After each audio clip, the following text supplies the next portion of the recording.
Craig Lee from University of Washington and Jim Thompson are both on the line with us today, and thanks to you both for taking the time to do this. SOTA is, well, I'll let Craig talk about SOTA, so I won't usurp any information, but certainly Craig and Jim are both known to this community and have been doing deployments to different parts of the Arctic and over the many years, and including work on using autonomous vehicles.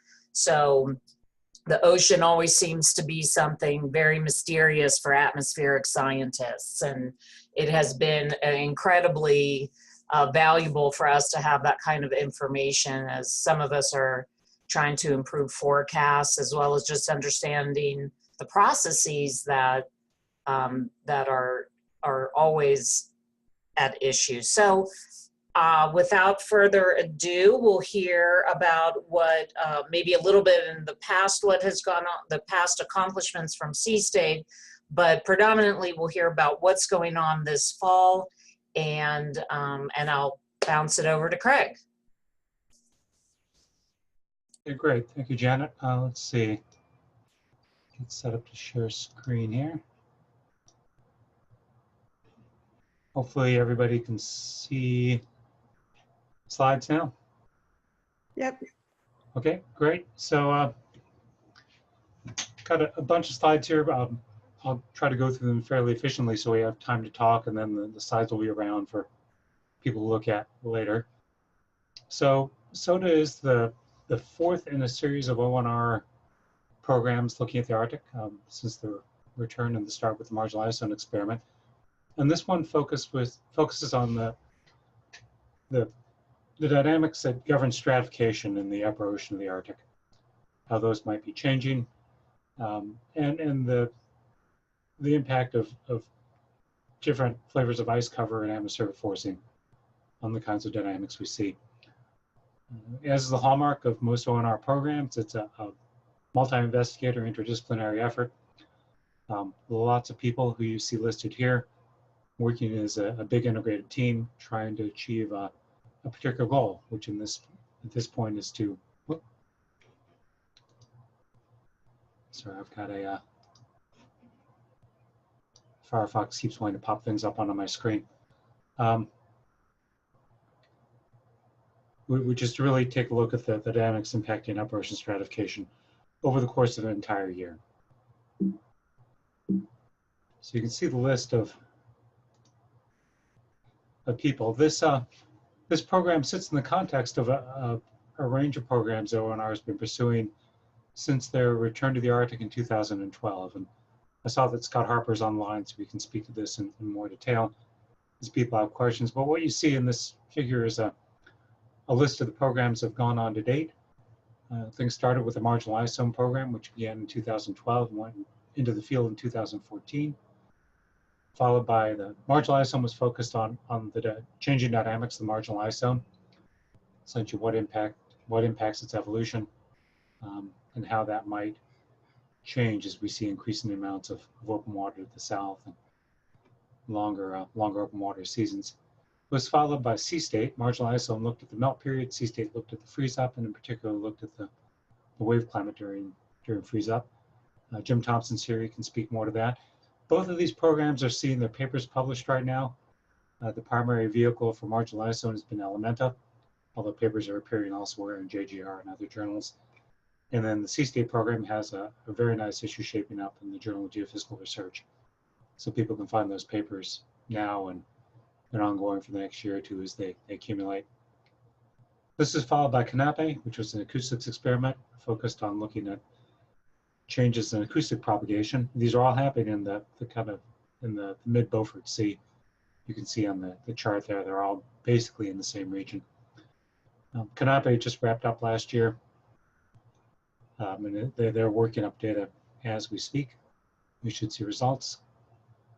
C-State is the next program in that progression, and then it will be followed by a sea ice dynamics experiment, which begins next year, and an Arctic mobile observing system effort, which is more technologically based, and looks like it will probably beginning in 2020 or so.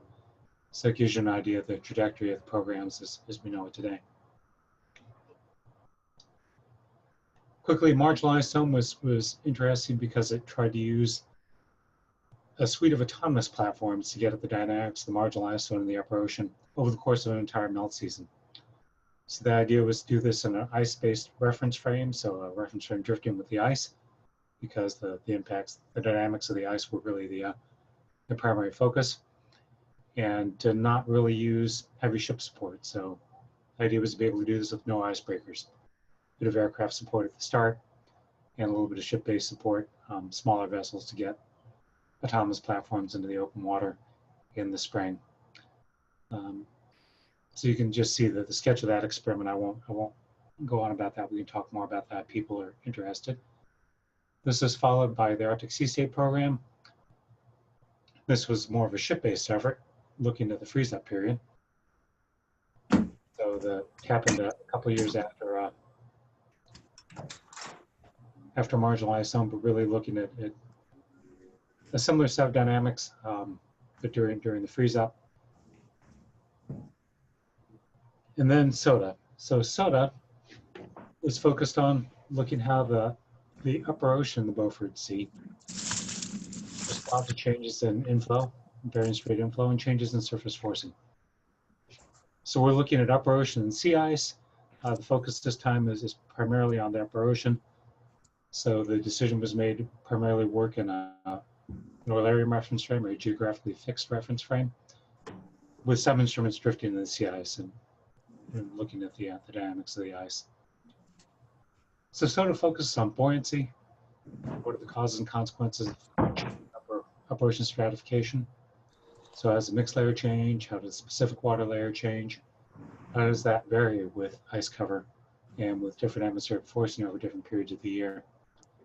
We're interested in momentum, in particular how wind stress is partitioned in the ice-ocean system. Wind acts on the ice acts on the ocean.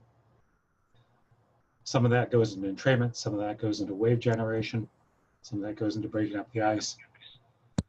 We were interested in how that partition, what governs that partition, and how that might also be changing as ice cover and stratification change.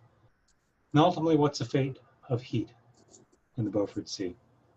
We've got heat coming in from the Barium. We have heat coming in from the top through surface warming. Those vary by time of year and ice cover, and we were interested in what happens there and how that impacts the sound channel. So as with Marginal Isotome, we put together a couple of governing cartoons, this time for winter and for summer, with two contrasting seasons. Winter, we expect it might be a little bit more quiet. Typically, the Arctic has been a quiet environment for internal waves and mixing, for instance, during the ice-covered season. But as we see the ice opening up and mobilizing, that's likely to change. The degree that it changes probably depends a lot on the nature of the ice and the nature of the stratification of the top layer. There have been some recent studies to suggest that the strong stratification in the upper layer, driven mostly by melting ice, is really dampened the generation of internal waves and mixing to a degree that it's greater than we thought it would. The level of mixing internal wave energy has not gone up as rapidly as we thought it would. Of course, eventually that layer will erode and we would come to a more open ocean situation. In the summertime, right, we expect there to be a lot more open water, a lot more partial ice cover, and the partial ice cover might lead to very, very efficient coupling between the atmosphere and the ocean. And so we might see a host of other dynamics involved, right? We might see more internal wave generation, the strong shears, the lateral shears and wind stress that you would expect going from ice cover to open water might allow the generation of various instabilities, fronts and small scale eddies, which could then impact vertical transport and get strong secondary circulations or vertical circulations associated with those things. And so there's a much richer range of dynamics that we think we might see as the ice opens up. So SOTA. SOTA is, again, aimed at the central Beaufort Sea. We sited it more or less in the middle to try to get away from the boundaries, to get away from the confounding effects of things like internal tide generation off of the off the ridges or eddy generation off the boundaries, and try to really get a cleaner picture of ice ocean atmosphere interaction without those added effects. The focus is on upper ocean dynamics and on trying to obtain measurements through an annual cycle.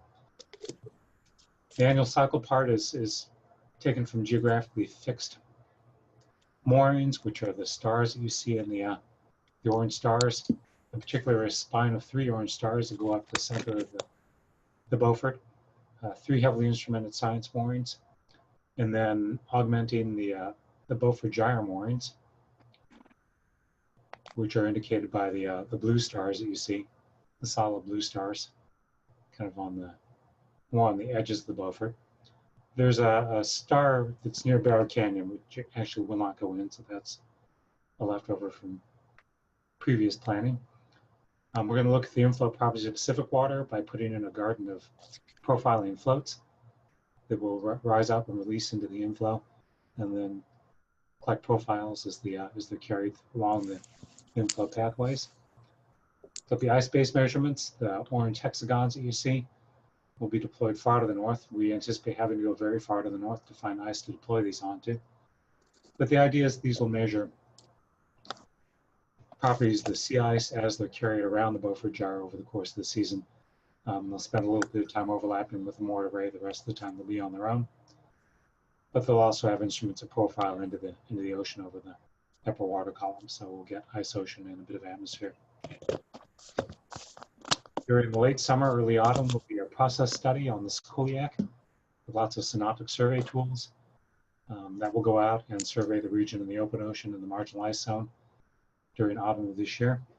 And then that'll be combined with extensive remote sensing.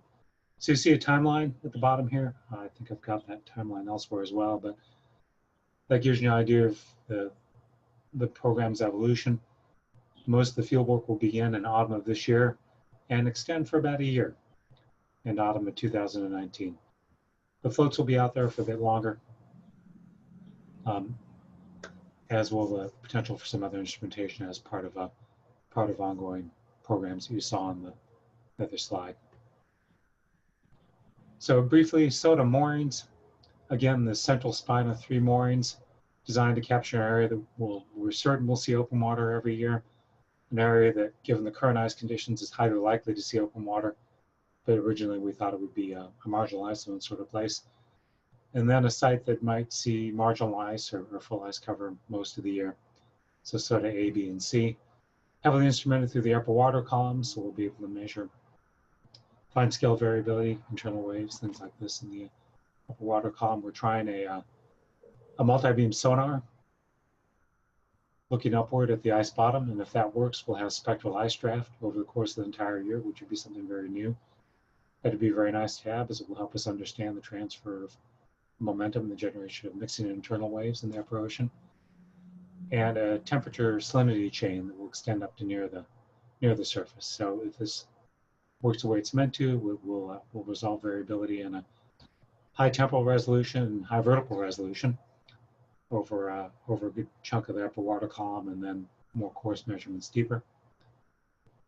Moorings will also be used to establish an acoustic navigation array, essentially providing navigation over most of the central Beaufort for floats and gliders. This is a closer look at the moorings. If anybody's interested in what's going to be on those moorings, again, you can go back and look at this later. We'll deploy 6 autonomous gliders, and these are vehicles that are meant to last the year, so they'll be out there through the entire experiment, sampling from the surface to 1,000 meters, roughly 4-kilometer resolution. Some of the vehicles will operate directly around the moorings, provide spatial sampling around the moorings. So the moorings will do high resolution vertical and time. The gliders will give us a picture of the lateral variability around the moorings at a coarser time interval, something like a week, to span a modest patch of ocean around the moorings. And then a couple of gliders will probably go between the moorings just to provide high resolution sections in a latitudinal span across. You're welcome to come visit. Oh. Did somebody have a question or? No? Okay. And so there'll be ice-based sampling, a combination of ice-tethered profilers, autonomous ocean flux buoys doing mixing in the upper ocean, and then a single new buoy, which Martin Doble and Jeremy Wilkinson are calling a WIMBO, which will be a combination of weather, ice mass balance, and waves. So these will, given that we can find the ice to do it, they'll be deployed in clusters.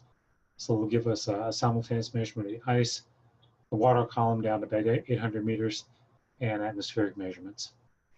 We expect this to be challenging because we think it's going to be hard to find the ice to deploy these on, but we have time to hunt for the ice. And then another real feature of this program is the ability to do synoptic survey work. A group will go out led by Jen McKinnon and Matthew Alford on the Sikuliaq. They are bringing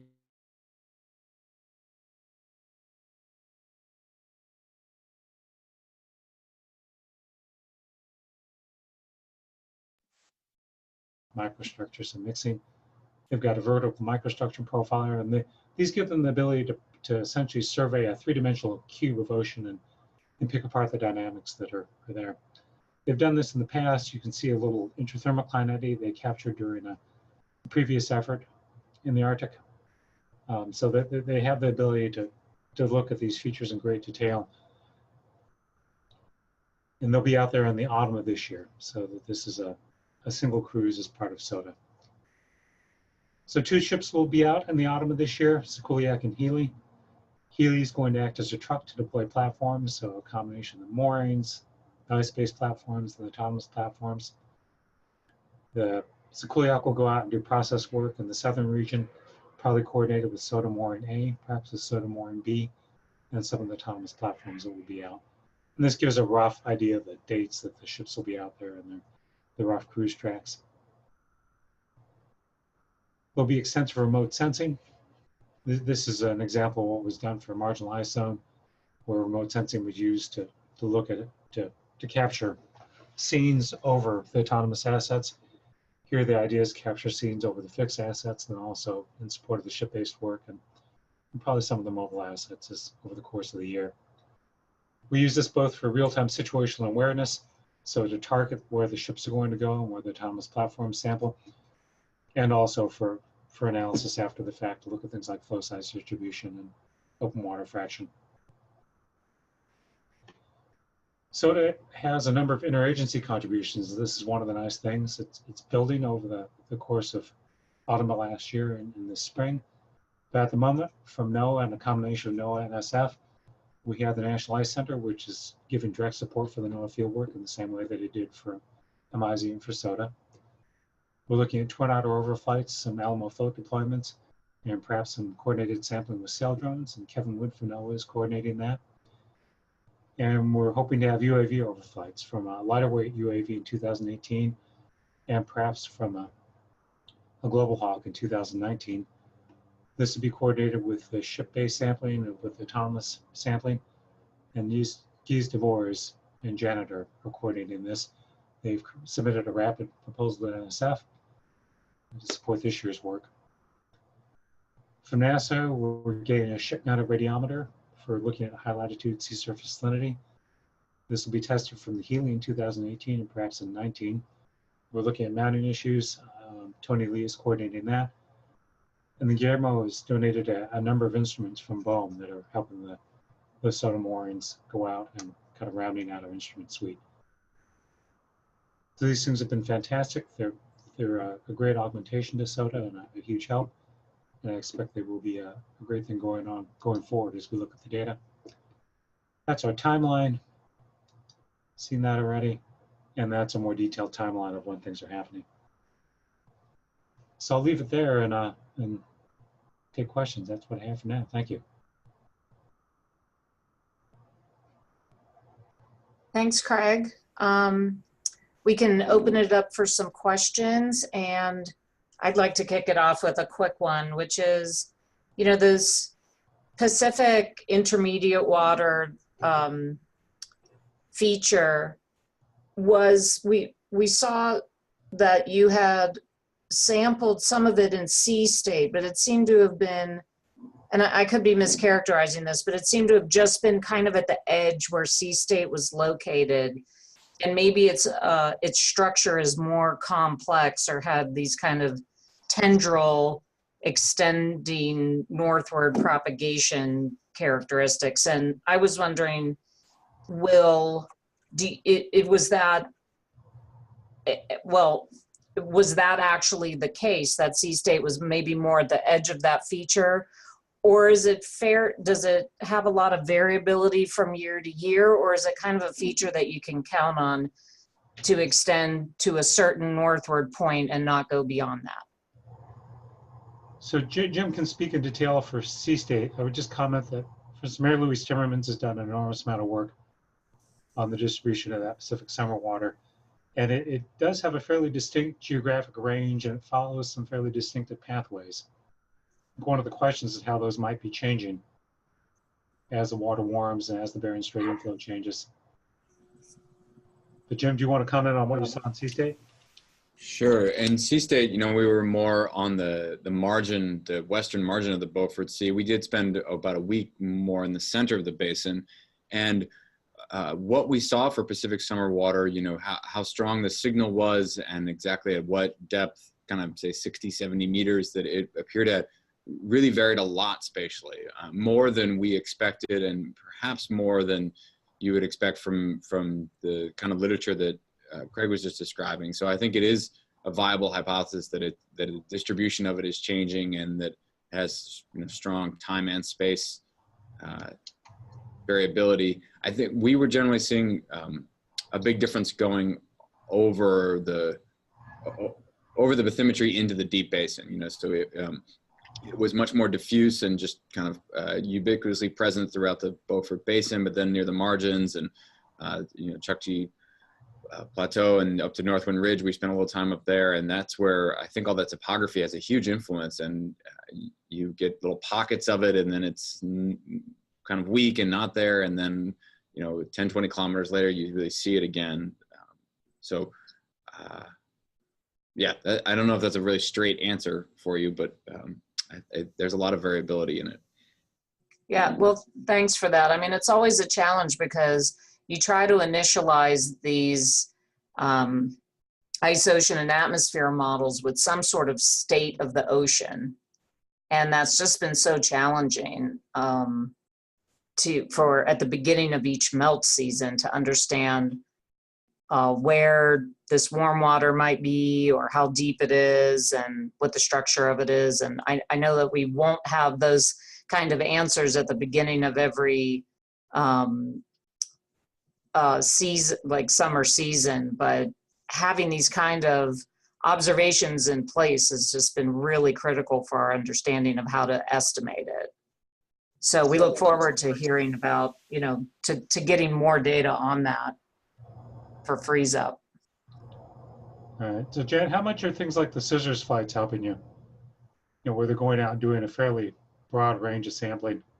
Well, we have only just started working with Axel on that, just very, very recently. So you know, there are so many efforts going on that we're maybe a little bit behind on what we're able to have as initial conditions. But we are starting to work with Axel, but we haven't gone too far down that road yet. I suspect it could be very helpful though.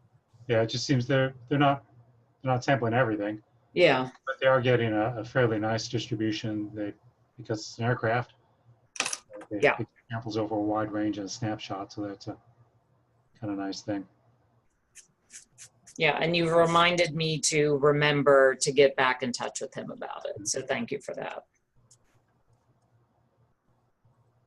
Okay, well, I would open it up to anybody have questions for Craig or ideas about being able to leverage this very amazing effort with the work that you're doing. Please feel free to discuss. Jackie, Janet, this is Guillermo. Thank you for your update, Craig. That was very useful. I recall seeing an earlier version of your array of instruments, and I noticed that, or at least it seems that there are less instruments now on the shelf and on the slope than before. Was there a change in the configuration, or is it my impression?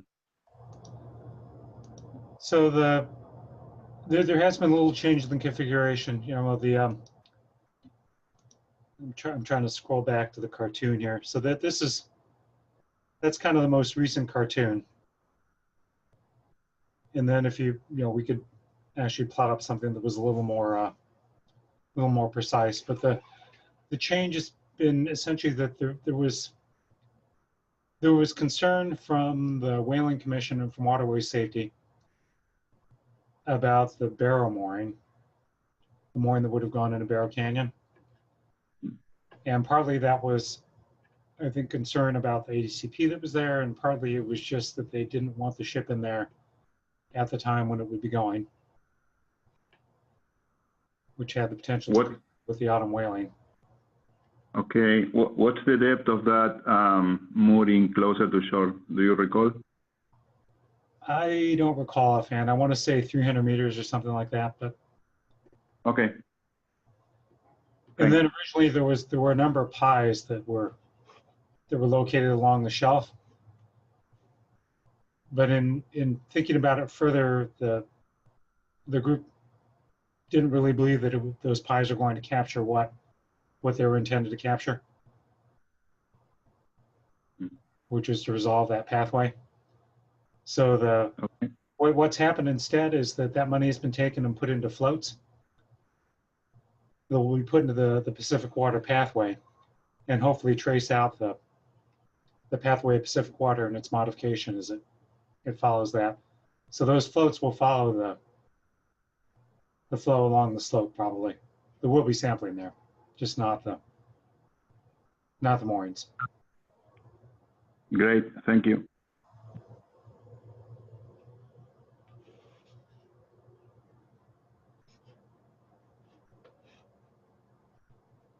So I would add that we're still very open to folks who want to come in and join us either in this autumn's cruise, although we'd have to plan very quickly, or there will be a recovery cruise in 19 aboard Healy, and that would represent another opportunity to do things. And there will be autonomous instrumentation and moorings out there all year round. So there's several possible points of collaboration if folks are interested.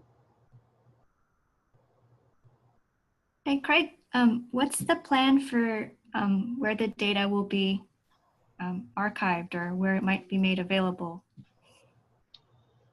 So the way the DRIs have typically worked is the data is held within the collaborative group for some number of years, typically the duration of the program.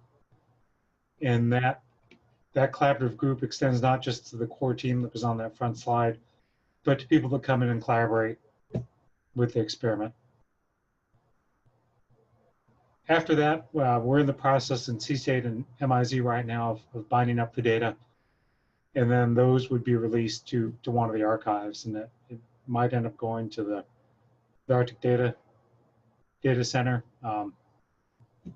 We need to decide where the best place to put that will be. At the very least, initially, it'll be available on the program website. We'd like to keep those data sets together as a composed data set because it really is an integrated set of measurements. So there's a lot of value in having them together and cross-referenced. Great. Would you be the point person though if someone did decide to follow up with an opportunity to try and collaborate?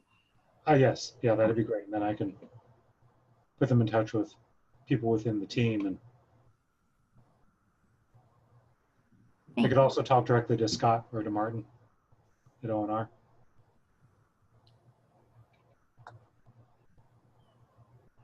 Great.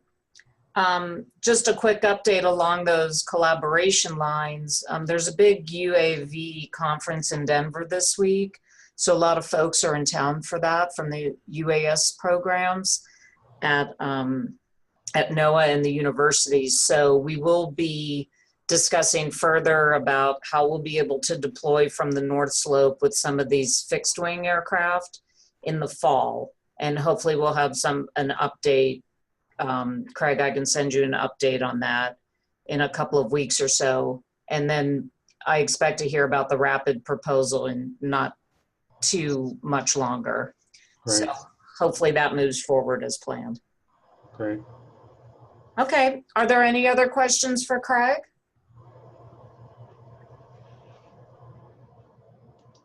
All right, if not, thank you to both Craig and Jim, and we certainly look forward to hearing more about it as the year progresses, the data are flowing, and the science is happening. So again, thanks, and I